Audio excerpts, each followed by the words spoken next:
Today I'm taking a look at the mini chainsaw. So we got some gloves. We got our chainsaw chain. We got some tools. Looks like it actually comes with a screwdriver so we can adjust the bar. We got our bar. Oh, look at that. We actually got another chain in there. So we got two chains. This is pretty cool. This actually comes with two batteries, both 48 volt, which is quite a bit of power. Don't see on here where it says the amp, so we will just see what that does. They have charging ports there on the inside, and they have two contacts. Each contact is pinched on 2 points as well, so that is very good. Got some safety glasses, always a good idea. Got our charger, and this says it outputs a 1 amp at 21 volts. And then here is the chainsaw. It does have a safety, which is excellent, so we don't have to worry about this thing accidentally coming on. We have our bar adjustment right there. It does have a guard, and we got access to the bar right there. So this is the bar. Okay. We'll grab our chain, and it does say this is a 6-inch chain, so if you ever need to replace that, make sure you just get a 6-inch. And we will drop the chain on the bar.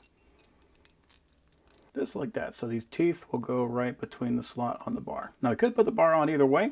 We want to make sure that when we do it, that the teeth are going to be going forward. You can see we got this rounded edge right here, and then this sharp bit right there. So we want this to be going forward. Then we got this slot and this pinhole, chain around the gear, and then the hole over the pin. And while it's there, we can tighten up that screw. And that is going to apply tension to that chain. All that's doing is that is pushing this pin forward. We don't want to have it super tight. We want to have a little bit of slack, but not enough that it's going to slip off. Then we can put our guard back on and thread the nut into place.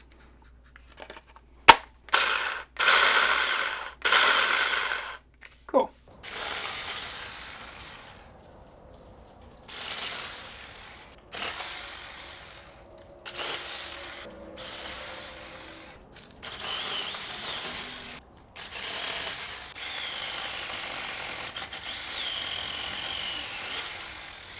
So yeah, that makes pretty quick work of that.